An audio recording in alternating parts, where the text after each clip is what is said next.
ঈদ মোবারক সবাইকে, but this is my Chand Raat blog. Nothing special, but যতটুকু যা করেছি সেটাই শেয়ার করছি। অ্যাট ফার্স্ট ঘুম থেকে উঠেই বেডটা গুছিয়ে নিলাম। আফটার দ্যাট একটু বারান্দায় গেলাম, প্রতিদিনের মতোই এখানে কিছু টাইম স্পেন্ড করলাম। অ্যান্ড দেন সেদিন আমার একটা পার্সেল এসেছিল, সো আমি পার্সেলটা রিসিভ করতে গেলাম।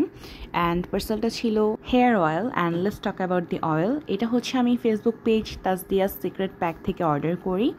অ্যান্ড এটা আমার থার্ড টাইম পারচেস। সো বুঝাই যাচ্ছে ক্লিয়ারলি কখন একটা প্রোডাক্ট থার্ড টাইম কেনা হয়, যখন সেটা অসম্ভব ভালো হয়। এটা rosemary hair oil. And rosemary যেহেতু আমাদের চুলের জন্য অনেক ভালো, অ্যান্ড এটা আমার হেয়ারে অনেক ভালো স্যুট করেছে, এর জন্যই আমার এটা বারবার কেনা হয়। স্ট্রেটনিং অ্যান্ড কালার করার পরে আমার হেয়ার প্রচুর পরিমাণে ড্যামেজ হয়ে যায়, অ্যান্ড এখনও ড্যামেজ পর্যায়ে আছে। তাই কারেন্টলি আমি যখন চুলের যত্ন নিই তখন এই হেয়ার অয়েলটা মাস্ট থাকে, কারণ এইটা চুলে অনেক বেশি গ্লো দেয়। অ্যাপ্লাই করতে করতে অনেক বেশি বেবি হেয়ারও আসে। So I love the product definitely. So যারা একটা ভালো তেল চাচ্ছ চুলের জন্য, তোমরা এটা ইউজ করে দেখতে পারো। এরপর দেখলাম মাশাল্লাহ আমাদের লেবু গাছটায় বেশ কিছু লেবু ধরেছে। অ্যান্ড যখনই ফলের গাছে এরকম সুন্দর আউটকাম আসে, দেখতে অনেক বেশি ভালো লাগে। মাশাল্লাহ, মনে হয় যেন না ছিঁড়ি না খাই, জাস্ট এভাবেই এগুলা থাকুক। মাশাল্লাহ, অনেক বেশি সুন্দর লাগছিল। এরপর হচ্ছে আমি একটু পুঁইশাক গাছটা দেখছিলাম। কিছুদিন আগে আমি অনেক পাতা ছিঁড়েছি, সো আবার নতুন করে হয়ে উঠেছে। এরপর আমি চলে গেলাম আমার কাজিনের বাসায় ওকে ঈদ মেহেদি পরানোর জন্য। Every Eid time she called me, আপু জলদি আসো মেহেদি পরিয়ে দিয়ে যাও। সো আমি সুন্দর করে ওর দুই হাতেই মেহেদি অ্যাপ্লাই করে দিচ্ছিলাম। রাতটা আমার মেইনলি যায় হচ্ছে এভাবে মেহেদি পরিয়ে দিতে, বাট আমি নিজে খুব কমই অ্যাপ্লাই করি নিজের হাতে। সেভাবে ওর দুই হাতে আমি মেহেদি অ্যাপ্লাই করে দিলাম, দুইটা ডিফারেন্ট ডিজাইনের। এরপর আর কি she was happy with her Eid Mehedi. After that হচ্ছে আমি একটু গরু দেখে নিলাম, যেটা কুরবানি ঈদের একদম মূল আকর্ষণ থাকে সবার, তাই না? এরপর যেহেতু আমি রোজা ছিলাম, সো এর জন্য আমি ইফতারের প্রিপারেশন নিচ্ছিলাম।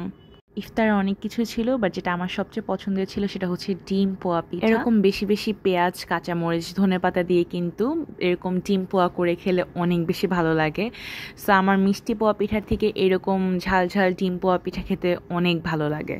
সো এভাবেই হচ্ছে ইফতারটা কমপ্লিট করলাম। অ্যান্ড দেন একটুখানি রেডি হয়ে গেলাম, কারণ আমার আরও অনেক কাজ আছে। অ্যান্ড লাস্ট টাইমে আমার বিজনেসের যেহেতু কিছু কাজ ছিল, সেগুলো কমপ্লিট করে আমি আবার চলে গিয়েছিলাম মেহেদি পরিয়ে দিতে। যেটা বললাম আর কি, চাঁদরাতে আমার এই কাজগুলো সব থেকে বেশি হয়ে থাকে, মেহেদি পরানো। অ্যান্ড মিন টাইম আমি একটু রামেন খেয়ে নিলাম। আমার এই রামেনের ক্রেভিংটা অনেক দিন ধরে ছিল, বাট আমি খাচ্ছিলামই না। ইউজুয়ালি আমি বাসায় রামেন বানাই, বাট এটা ফার্স্ট টাইম যে আমি বাইরে রামেন খাচ্ছি। অ্যান্ড এটার টেস্ট অনেক ভালো ছিল বলতে অনেক বেশি ঝাল ছিল, যেরকমটা আমি চাচ্ছিলাম ওরকমই। And sausage, mushroom, then chicken, ডিম সব কিছু মিলিয়ে খেতে এটা অনেক ভালো লাগছিল। এরপর আমি আবার মেহেদি পরানো স্টার্ট করে দিলাম। অ্যান্ড আমার এই টাইপের ডিজাইনগুলো ভালো লাগে, যেগুলো সিম্পলের মধ্যে একটু গর্জিয়াস হয়। অ্যান্ড আমি যেটা করি, মেহেদি পরানো ফুললি না শেষ করে আমি ভিডিওস নিয়ে ফেলি আগে। আর কখনো কখনো আমি ভিডিওসই নিতে আমার মনে থাকে না। সো কিছু ভিডিও আমার কিন্তু কাজ এখনও কমপ্লিট হয় না, এরপর আরও অনেক কিছু করেছি, বাট ভিডিওস আগে নিয়ে ফেলেছি। অ্যান্ড এই মেহেদির বেলাটাও সেম, এখানে আমি আরও ডিজাইন দিয়েছিলাম, লাস্ট মোমেন্টে ক্যাপচার করে নিই। দেন হচ্ছে আমি আপুর বাসায় একটু বিরিয়ানি খেয়ে ডিনারটা কমপ্লিট করে ফেললাম। এরপর বাসায় চলে গেলাম। So by.